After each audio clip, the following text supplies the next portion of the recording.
The HOA president literally screamed that my legally purchased cabin was her son's inheritance. I remember her red face, the veins on her neck, the gravel crunching under her heels as she pointed at me like she owned the world. What she didn't know was that under that old cabin buried behind a century of dust and rot, I'd find a document that would tear her entire family empire to pieces. My name's Marcus Holloway, and 6 months ago I was at the lowest point in my life. 20 years of marriage gone. My house sold to pay lawyers who charged more per hour than I made in a week. I'd hit rock bottom so hard I could taste dust. My grandfather always said, Marcus, when everything falls apart, build something with your hands. Wood never lies. He left me his tools and 37 grand when he passed. One night, around 2 a.m., scrolling through county auctions with a bottle of cheap bourbon, I saw her this 1873 log cabin, 15 acres in a valley called Millbrook. The pictures looked rough, but something about those hand-hewn beams called to me. It felt honest. I won the auction for $47,000, signed the papers, and thought maybe just maybe I was finally building something that mattered. 3 days later, my peace got shattered. I was replacing rotted porch boards when a white Escalade rolled up like it owned the gravel road. Out stepped a woman straight from a real estate magazine, perfect hair diamond ring, big enough to blind God. I'm Delilah Thornwick, she said, president of the Millbrook Estates HOA. My husband runs Thornwick Construction. You must be the new owner. Her tone dripped with sugar and poison at the same time. Then she dropped the bomb. This property was always meant for our family. My son Bradley had an understanding with the previous owner. You can't just take what's ours. I showed her the deed. County auction clean title, all legal. Her smile cracked like old paint. That auction was premature, she hissed. People who don't respect community standards never last long here. Then she spun on her heels, leaving the smell of perfume and arrogance behind. That was my introduction to HOA royalty. 2 days later, the county called. Mr. Holloway, we seem to have misplaced your renovation permits. Misplaced my ass.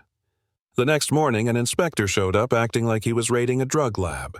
He fined me for everything: historical violations, improper waste disposal, even my burn pile.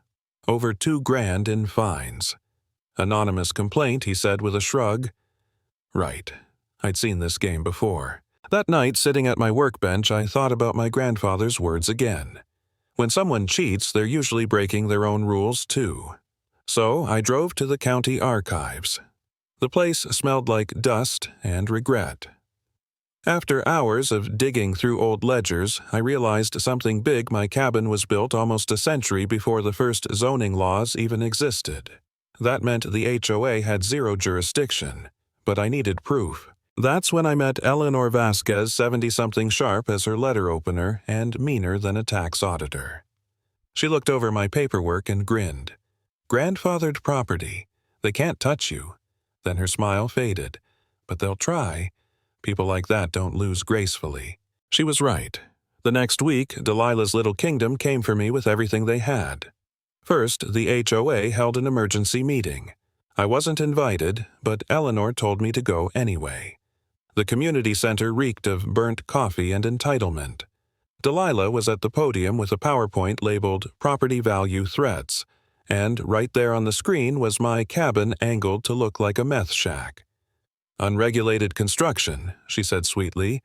Fire hazards, potential criminal activity. I stood up from the back. Since you're talking about my property, maybe let me clarify a few things.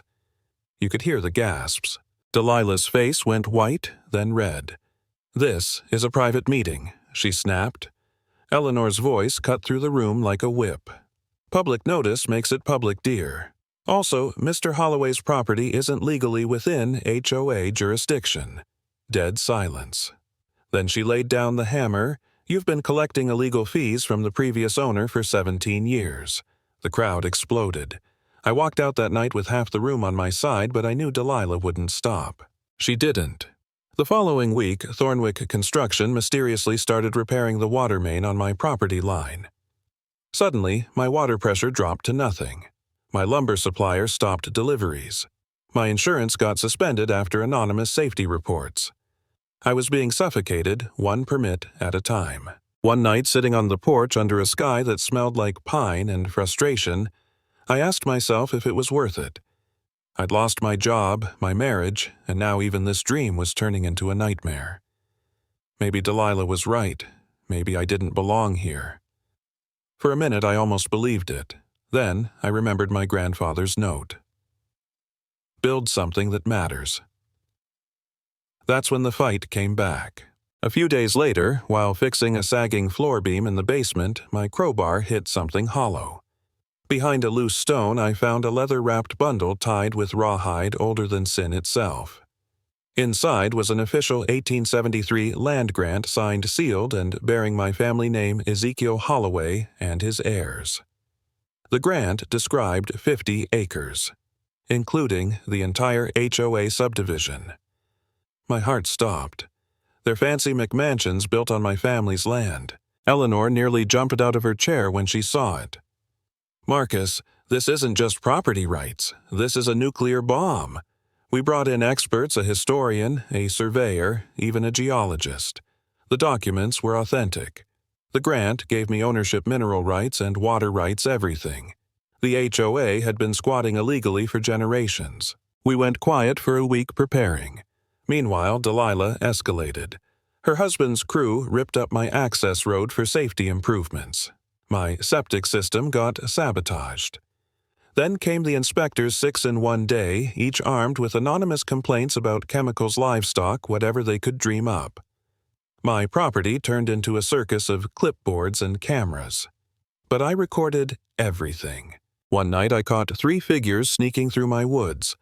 I turned on my flashlight and shouted, "Beautiful night for trespassing, isn't it?" They bolted. One of them dropped a camera bag and Bradley's wallet. Rookie mistake. The next morning, Dean himself showed up wearing a smug smile and holding a leather briefcase. He sat at my kitchen table and opened its stacks of $100 bills neatly packed inside. $200 grand, he said, for you to walk away quietly. Fresh start somewhere else. I stared at the cash, thinking how easy it would be to take it.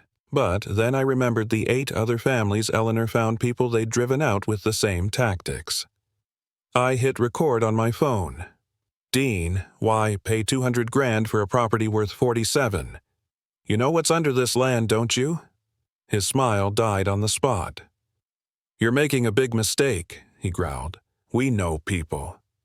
I stood and pointed to the door. Yeah, none of them can redraw a property line. That night I found dead animals laid out on my porch, 3 rabbits and a cat arranged like some sick message. The smell hit me before the anger did. My cameras caught the same BMW from before. Bradley again. I called Chief Gonzalez. She showed up furious, photographing everything. They just upgraded to felony territory, she said. Keep your cameras rolling. The FBI's about to love this case. 2 nights later, the smell of gasoline woke me. My cameras caught a figure in black pouring fuel near my workshop. I dialed 911, grabbed my flashlight, and stepped onto the porch. I see you, I shouted. The figure froze, then ran.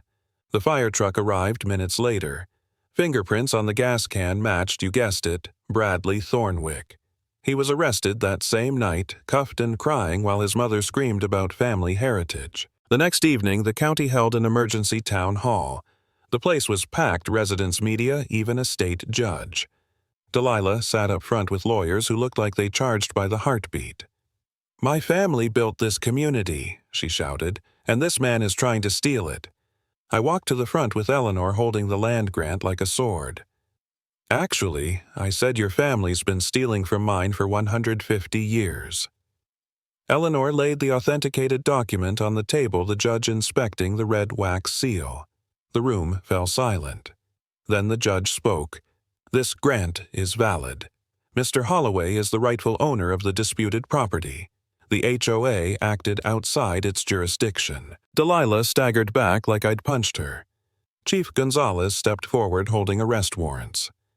Mrs. Thornwick, your son's charged with attempted arson. Your husband faces corruption and conspiracy charges. You'll need to come with us. Delilah screamed. You can't do this. My family runs this county. The judge's gavel hit hard. Not anymore. And just like that, it was over. The HOA queen who once ruled the valley left in handcuffs, her empire built on stolen ground crumbling beneath her heels. The cameras flashed, neighbors whispered, and I stood there finally breathing air that didn't taste like diesel and fear. Sometimes when you fight for what's right, the whole world tries to crush you. But the truth doesn't burn, it endures.